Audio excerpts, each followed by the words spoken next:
Magandang araw po, welcome po sa aking channel of 9TV. Patalas sa 10. Meron po ba kayong mga properties na napapabayaan or non-performing assets? Plan nyo yung ibenta, pero wala kayong oras sa pagbibenta nito. Kung ito'y pagkakatiwala nyo po sa amin, tawag lang po kayo sa aking numero. Usap po tayo, gawan ko po ng video for free. Yes, libre po. Wala po kayong babayaran. Tutulungan pa namin kayong mabenta ang inyong property. Kami na po bala sa marketing, sa boosting or paid ads, even sa tripping. Hindi na po kayo mapapagod sa pag-entertain ng mga buyers. Kami na po bala sa lahat. Tawag lang po kayo. Nandito po tayo ngayon sa Rodeo Hills Subdivision. Ito po ay along Tagaytay Nasugbu Highway, kung saan meron po tayong bagong video presentation, isang residential property na may lot area na 504 square meters.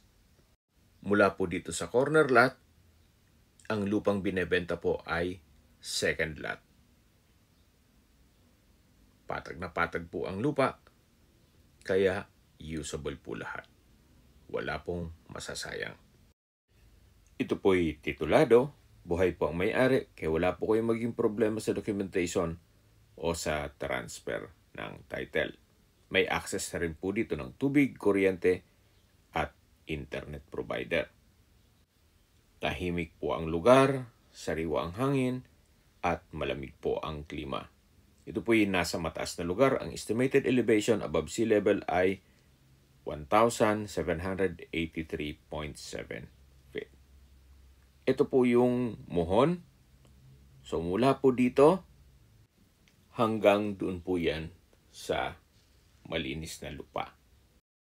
Sa likod po nito ay meron pang isang lote, then next po niyan ay barangay road na. Yung first part po ng video, yun ang daan papunta dito.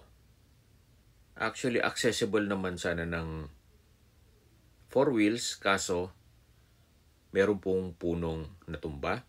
Kailangan tanggalin para makarating ang sasakyan dito. Yan po yung muhon. So sa ngayon po, wala po siyang restrictions. Kaya kahit po anong project pwedeng gawin dito o itayo ninyong negosyo. Maganda po itong ganitong mga sukat ng lupa para less maintenance. Kung sakali man po na wala pa namang ganong budget, pwede pong gawa ng farmhouse o tiny house. Then yung vacant space ay pwedeng pagtanman ng mga fruit-bearing trees o mga organic vegetables. Kumbaga, weekend farming. Isa po kasi yan sa mga stress reliever. Yung pagtatanim ng kung ano-anong gulay at halaman. Kung stress po kayo sa trabaho, aakyat lang kayo dito sa Tagaytay, then meron na po kayong maliit na farm. So yan po yung isang muhon. At dito po sa kabila, iba na po ang may-ari niyan. Basta ang kabuang sukat ng lupa po nito ay 504 square meters. Sa distance, location at travel time portion na po tayo. Kung familiar po kayo sa Sonia's Garden, napakalapit lang po nito. Ang distance is 1.4 kilometers at ang travel time is 4 minutes. Mula naman po sa Tagaytay Nasugbu Highway, walking distance lang po. Ang distance is 850 meters at ang travel time is 3 minutes. Mula naman po sa Twin Lakes, ang distance is 1.9 kilometers at ang travel time is 4 minutes. Mula naman po sa Mendez Crossing, ang distance is 8.2 kilometers at ang travel time is 17 minutes. Mula naman po sa Tagaytay Rotonda, ang distance is 14 kilometers at ang travel time is 24 minutes. Sa Tagaytay Rotonda po ay kumpleto na gaya ng malls, hotels, restaurants, banks, schools, church at hospital.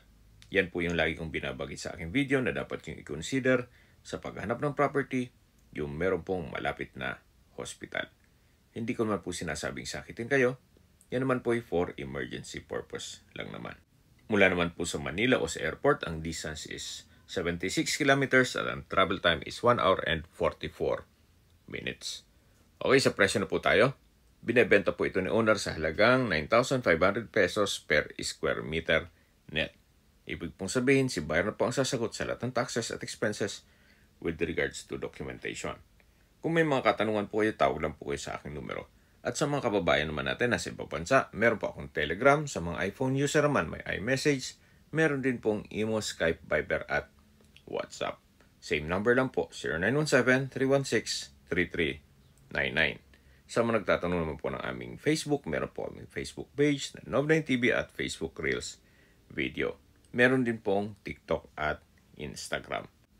May ibang YouTube channel po kami na The Nov9TV channel at Nov9TV Listings. Sana po naibigan nyo ang video presentation. Paki-like and subscribe na lang po sa aking channel para ma-update din po kayo sa aking future listings. Kung sakali po hanap nyo yung mas malaking sukat na lupa, meron din po kami ibang listings na pwede nyong pagpilian.